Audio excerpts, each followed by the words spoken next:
I am Doug Friedman. And I am Meredith Levy. And this is your mental breakdown. The podcast? Meredith is laughing at me because I was pointing at her and stalling on what I was saying, making you think that we were going to say something together, but that's not what I meant. I just totally had my own little mini mental breakdown. Perfect. Yep.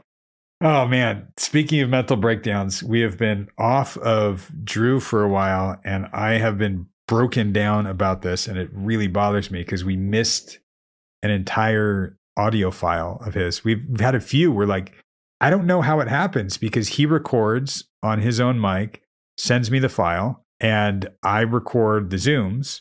So I have it, but for some reason, sometimes it doesn't download to my computer, and what he sends me, I mean, I had maybe 40 files from him that were all mislabeled with the wrong dates. So sifting through it, and it's sifting through just him talking, and I have all of the dates of just me talking and seeing which ones line up. Oh man, if I was ever sick of hearing myself talk, it would have happened in the last couple of weeks. And it didn't. I love hearing myself talk. So, okay, well, I'm glad that at least we're able to be filled in a little bit and continue. Yeah, so this will be new to you, Mare, because I'll tell you, you heard the one that we're going to break down is the one that happened after the one I'm about to talk about. But I can only talk about this based on hearing my audio and remembering what we were talking about, which I've got a pretty good memory. So if you remember last week with Drew, he was having a pretty rough week. Like, we were talking about the suicidal ideation and kind of diving into that. What we kind of hit in the following week was talking about existential anxiety. It's something that he hadn't really heard of or understood, but it was just being freaked out about not existing anymore. And that's sort of where you jumped on me last week with him about saying that I didn't think he was somebody who wanted to die. And I wish you heard this one, because this was him saying, yeah, I'm so scared of not existing. I don't want to not exist. That's existential anxiety, worried about that. So he looked at that and was trying to understand, well, what happens when I hit these big bouts of depression? He calls them seasons or episodes, like, what do I do with this? And he liked how I talked about it, like hitting turbulence on an airplane. And I don't know about you. You're probably a better flyer than I am. I hate flying. Me too. I do not like flying. Really? Yes. You've been on small planes, though. I will not go on a small plane. Yeah, I like to travel. I want to see the world. Me too. That's why they have the National Geographic channel. I just hate flying, though, for sure. Well, and with Drew, what we were talking about was, look, when you get on a plane, there's probably going to be turbulence. You can anticipate it. And if you do, you might be anxious the whole time. You can ignore it and pretend it's not there, or you can drink a bunch and get loaded on a flight. But when it hits, it's going to hit you hard. So how do we do it? Maybe you just acknowledge it's something uncomfortable and scary, and it will pass. And that's what he was saying, like, oh, right, these episodes that I'm having, I like that I can actually be in them, and that I can name them and talk to you or talk to other people. And what feels better to him in the moment in order to get through it is recognizing what the moment is. Damn you for us missing that.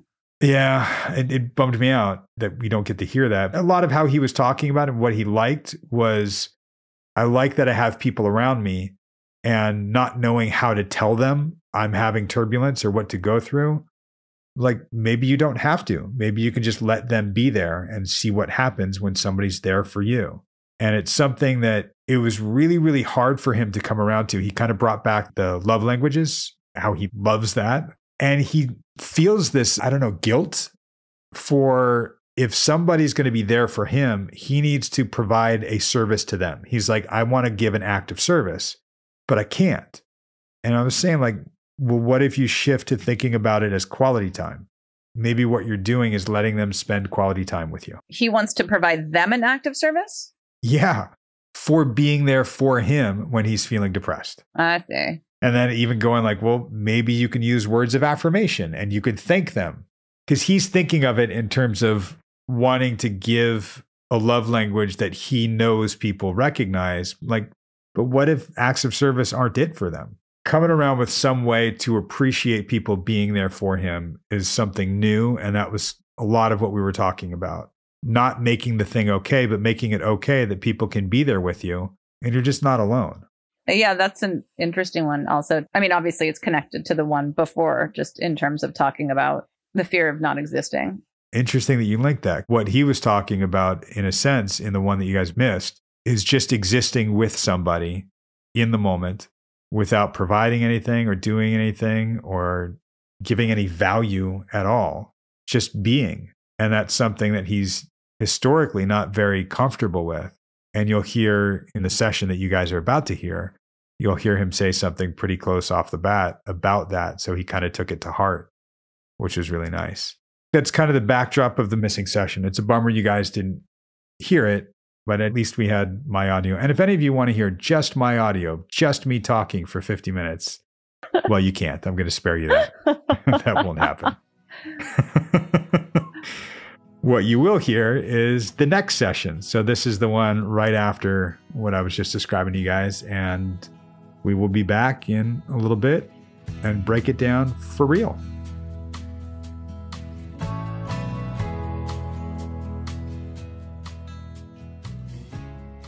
I feel really good about being here and feel very safe in the unknown. It's kind of one of those situations. Wow. Safe in the unknown. I want to unpack both sides of that. Feeling safe is huge and different. I want to hear about that. But the unknown, tell me about that a little bit. I think I somewhat had my trajectory of where I wanted my life to be over the last year and a half. I really knew what I wanted to do, and I was kind of carving my space out in the world for that. I think it all kind of took a 180 in the last 3 months, kind of throwing that into the unknown, throwing our relationship into the unknown because of everything we've gone through in the last 6 months, and now being in a spot where it feels really genuine and I feel like I can really talk to her and be heard. I'm not looking at where are we going to be in 6 months? Where are we going to be in a year? Where are we going to be in 2 years? What's the point? What are we doing? We've really got back to the day-to-day, even the hour-to-hour, minute-to-minute, enjoying the time, which has been huge because we're both working so much that we only really get to see each other for a couple minutes a day. It's really brought us back to let's sit down and talk and have conversation again. It sounds like you're very present and you're in it, which is awesome. You're seeing the trees in front of you and yeah, I'm cool. I know I'm in the forest, but I'm cool. I'm looking at the trees. I want to get a sense of the whole forest, and then I'll show it back to you. We'll see what it looks like. Yeah. Well, last year, you had a huge breach of trust. And I would ask you every now and then during that time, oh, so you're staying with your girlfriend? And you would smile huge and be like, it's not my girlfriend, right? And we kind of okay, all right. And there was no judgment attached to that. It was more like, it took pressure off of you to not call her girlfriend. But now you moved in with her. That sounds like girlfriend. Yeah. Okay. So walk me through the shift in you, not necessarily your relationship, but the shift in you. Yeah, right. I think where I've been, in the last probably 10 years of my life, it's been a huge shift from little Drew to teenage Drew to kind of adult Drew. I've realized for myself, and I've said it to you too, of my disproportionate reactions have really made me think about everything in my life in entirety. And now I kind of break it down to the smaller, I don't even want to say smaller, the smaller, bigger things in me and her relationship, the cheating, the distrust, those are the big ones, the cheating and the distrust that really hurt me and really made me question a lot of who she is and what we are and who I am and, all those. And I think now I've gotten to a point where I'm rolling on my own. I wouldn't, and I don't feel devastated if I didn't have her in my life, but I really enjoy her in my life. And it's not to say we don't fight, and it's not to say we don't have shit, and my disproportionate reactions are still there. We were just spinning in a circle and doing the same shit over and over again. I think it'd be a little bit different conversation, but I do feel like we're growing and progressing individually and together all at the same time. And then throwing kids in there, I think it's a little different now. I really wanted to be a dad and really wanted a family and kind of looked at it in a picturesque kind of way. And I think it's a lot more real now. Like, I love the realness of what the struggle is in raising a kid. It's cool that I have a good relationship with his dad. And that's the whole point, I think, of being a big family. And I said family a couple of times, but I think that's really what I'm coming down to is I almost wish my mom was willing to work like this, you know, in a big way. I think if we could sit down and have a couple of the conversations and walk through life the way me and girlfriend have, I think me and my mom's relationship would be a lot better, and same with me and my dad. I feel like I've walked through a lot of shit with her, and we've gone through a lot of shit together. And I mean, I feel like I came out a much better person, and I am becoming a much better person day to day. It's cool to hear you talking about this. Highlight your values. That sense of family with your brother, that's working out. Over the last 6 months, maybe more, with your dad, it went from wanting to be partners, wanting him involved in everything, to, no, it's just cool. If he takes an interest, that's awesome. I want that emotional support, or I want that financial support, but I don't need it from him. If it's there, it's great. Mom's been missing in some of that. And at the very best, she's been inconsistent. Right. Yeah. Let me revisit that first word in what you said. That phrase, safe in the unknown, is huge. Tell me about the safe part, because that has, I think, everything to do with you. You're the one that needs to feel safe. I think a big one for me recently, and I like my whole life, has been finances, right? I think I've been really working on distancing that aspect of my relationship with my mom and dad. And I feel it now. And I feel a lot more independent, and I feel a lot more grounded in who I am. And I also know that I have a whole community that I can rely on where I need to. And so with kind of that mentality, I got to figure it out. I'm good, you know, and then I got hit with a crazy hospital bill, and I was like, oh shit. And so I called my dad, because that's what he had asked me to do. He's like, call me, don't call your mom for finances anymore. And I was like, okay. So I called him up. I need some help. The mantra of him and my mom have been, don't worry about money. Don't stress about money. We got you. We'll get through these next 2 months, and you don't need to worry about anything. Just go work, go focus on yourself, go do what you're doing. You're making good, like, progression steps. And I was like, okay, cool. And then my mom hits me this morning and was like, so you got rent covered this month, right?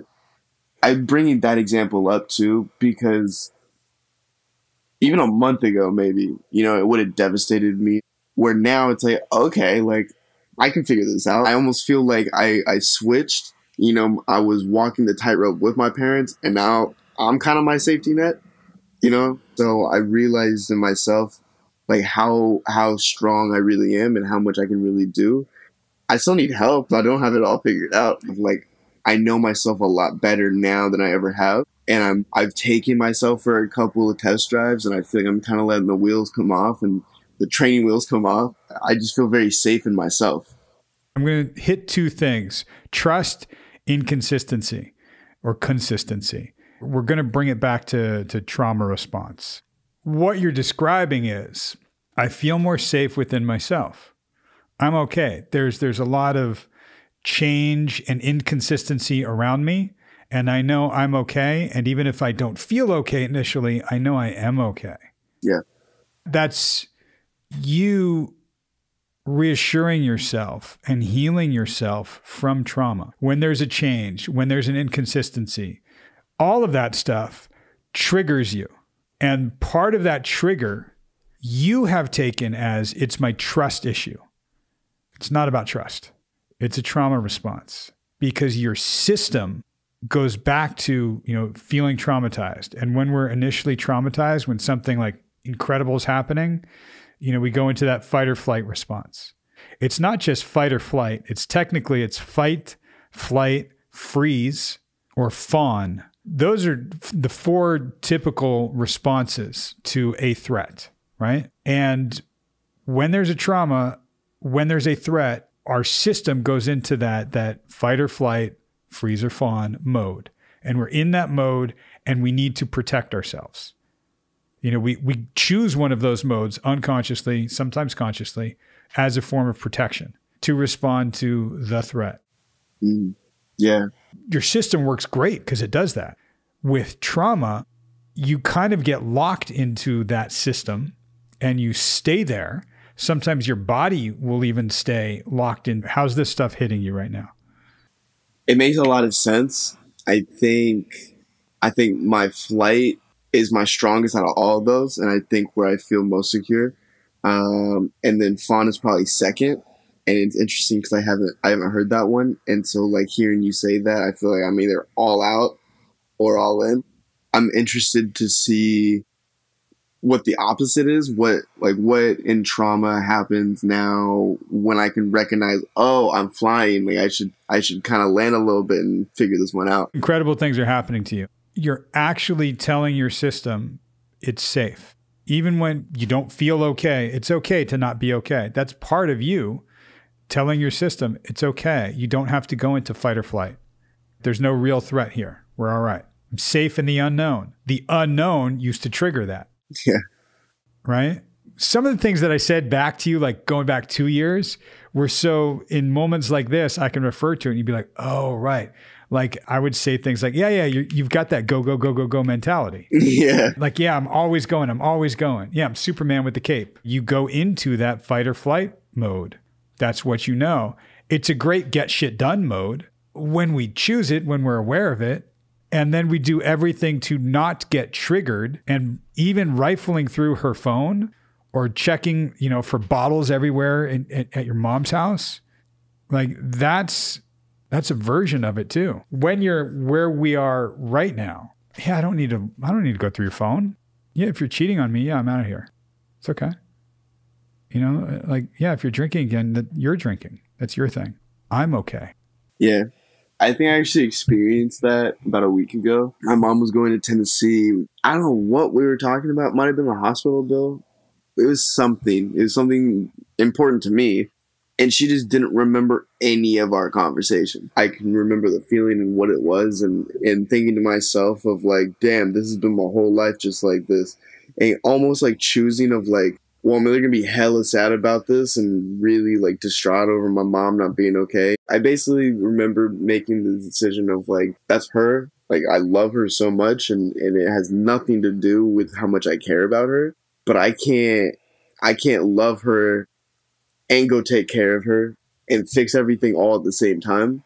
Because then I wouldn't love myself. And I can't be there for anybody if I can't take care of myself. Like the realization of being really strong in who I am to make the decision of not calling my dad and be like, what the fuck's wrong with mom? Why are you taking care of her? Why are you doing, and doing that kind of scenario. And I wasn't, oh, let me just suppress this. I'm going to go smoke some weed and go to sleep and I'll wake up and I'll go to the gym and I'll be fine.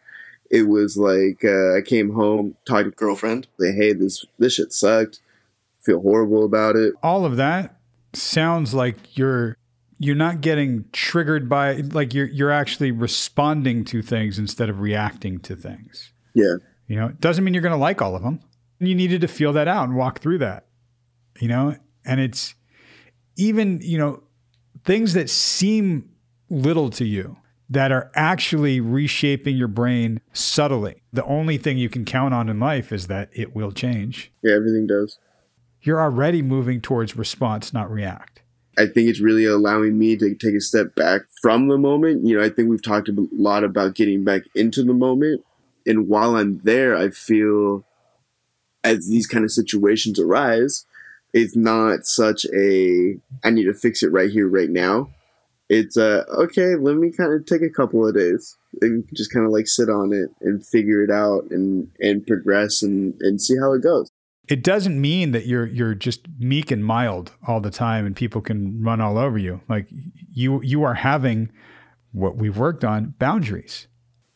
I think I'm really relearning again what it truly means of like, I don't need to give anybody anything or I don't need to do anything. I just need to be vulnerable and be myself. And that's what I am. It makes it okay with where and how you are. Once you're how you want to be, what you're doing is okay for the most part. It's partly taking pride in what you do, but partly being good with how you are. So what you're doing becomes secondary. Everything feels good. If we tried to work on responding instead of reacting in the moment, that would be so difficult.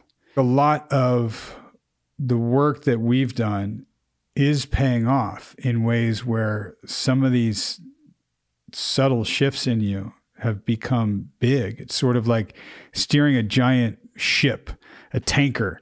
You can't turn it, 90 degrees and make like a hard left. You turn it like 3 or 4 degrees, and over time you realize, oh, now it's way over there. That's what you've been doing. You might not notice that much different day to day, but over time, when I reflected back, and part of what therapy is good for is to have those mile markers, so you can look back and see like, oh yeah, I have hit these markers. I have done this work. It's great. It's fucking crazy. I'm a really happy kid, but I'm also a really happy man. And I'm understanding what that is now. And I think my existential anxiety is still very much present, but I see it in a different light now, I think. It's something along the lines of, like, there isn't a point, so just enjoy it. So it's not in that constant state of terror. How often are you having night terrors now? Fuck, rarely. Like once every 3 months, if that. Yeah. 2 years ago, how often were you doing it? Was it happening? God, every day. Every day, every night. You know? There you go. That's a testament to the work that you're doing with your system. You've shifted your system. It does not feel like it's in a constant state of terror. Night and day. It really is. I feel like I'm leading my own life now, not waiting for people to kind of either come with me or tell me what to do or be involved in some way. There is no point, so just have fun with it. It's like people are going to come and go. People are going to love. People are going to hurt. It's part of it. You just got to enjoy all of it. Absolutely. Be present. Going back to our very first session, this is the perfect starting spot. Like, this is the perfect starting spot. It's like a safe spot for me too, and somewhere I can really come in and figure myself out in a sort of way. And I love being able just to kind of talk freely and hear it back and kind of work through my own. I almost feel like I'm not thinking when we're doing therapy. You know what I mean? Like I am processing. I am like thinking about what I'm saying, but it's almost like it's like my feelings are talking. And now I'm excited to kind of see how my brain or my feelings processes what these are, and walking through that and growing and getting to that, the next level and the next level and the next level. That's awesome. Yeah, love it.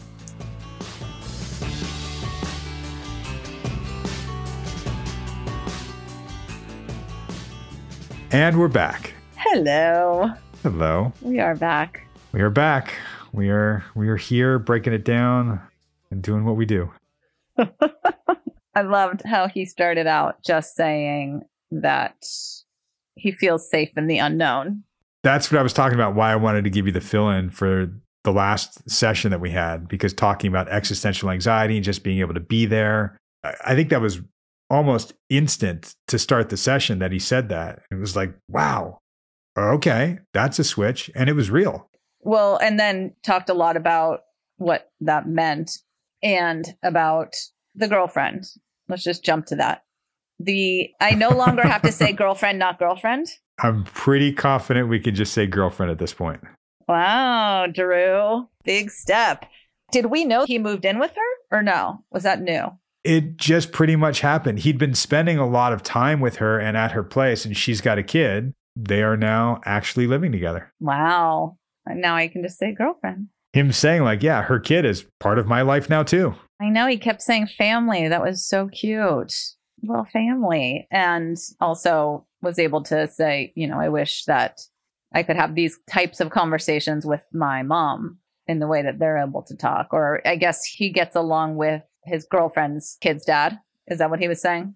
Yep. That is pretty fucking cool. It's something also cool, the way that he talked about it. He's like, I respect that he's the dad. I'm not trying to be the dad. We have a good relationship and it's cool. Trying to respect how he's doing things and what he's doing and being able to talk as a family and figure things out like that. It was cool to hear that. And you're right. He did kind of go, yeah, I wish I could do this with my mom. And then talked about how he spoke to his mom and she didn't remember any of the conversation that he had had with her recently about something. And he made the decision in that moment to just say, you know what? I'm going to be okay. Like, I'm not doing this. It was interesting because it was mainly talking about finances, that his mom has largely handled his finances for him. And we talked about this a few months ago, that he's been working on his own independence and his individuation from them by taking control and the power of his finances and of himself. But his mom still brings that stuff up. And in some ways, she's infantilizing him and trying to take care of him. But she can't remember conversations that they had, partly because she's getting loaded. And that's something where now his dad is calling him and saying like, hey, don't talk to your mom about that anymore. And, you know, it messes her up or it stresses her out. And he's like, I didn't. And she brings it up. And he's kind of getting to that place of like, I'm sick of the inconsistency. I just want to be safe within myself. That's the thing that I know. And that goes back to the unknown. And what I really liked is that he's seeing there's inconsistency around him, especially with parents. And the consistency and the stability is him. And it seemed like he was saying that he feels more independent with the finances thing, that it's, you know, he's like going through it and it's not easy. And oh my God, poor guy. Hospital bills are motherfucker. Dude, yeah. Also, there's a lot of ways around that, you guys. I just want you to know that. I'm just saying, like, if you don't have the finances, like, you can work something out with them. You really can. So I just want to say that because it's horrible.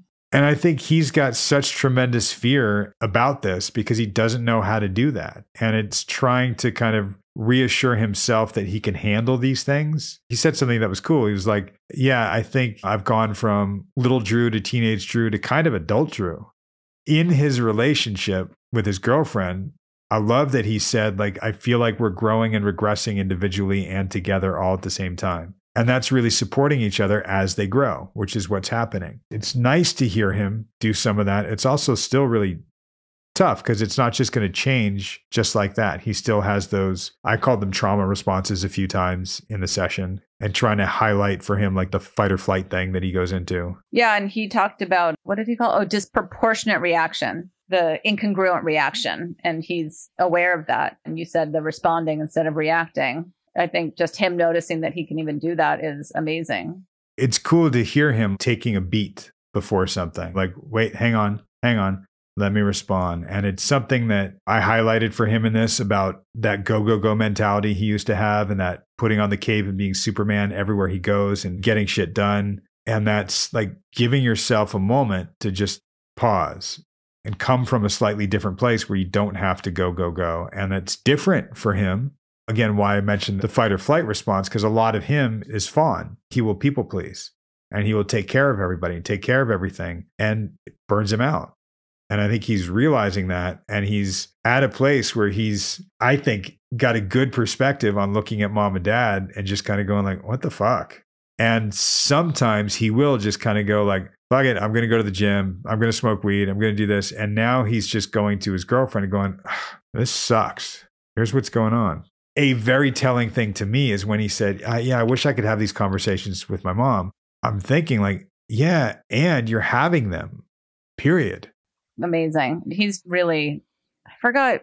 Oh, that was it. The other thing, he talked about night terrors, right? And he was saying just how far he's come, like used to have them every day. And now it's maybe once every 3 months or something. Just how much he's grown is, we've been able to see that too. That's what's so cool. It is. And that's something that I was talking about towards the end. Like when you want to make these big changes, you think in your head, I need to take this turn and make a 90-degree turn. So I'm over there. And if you think of yourself as like a big cruise ship or something, you can't turn 90 degrees on a dime.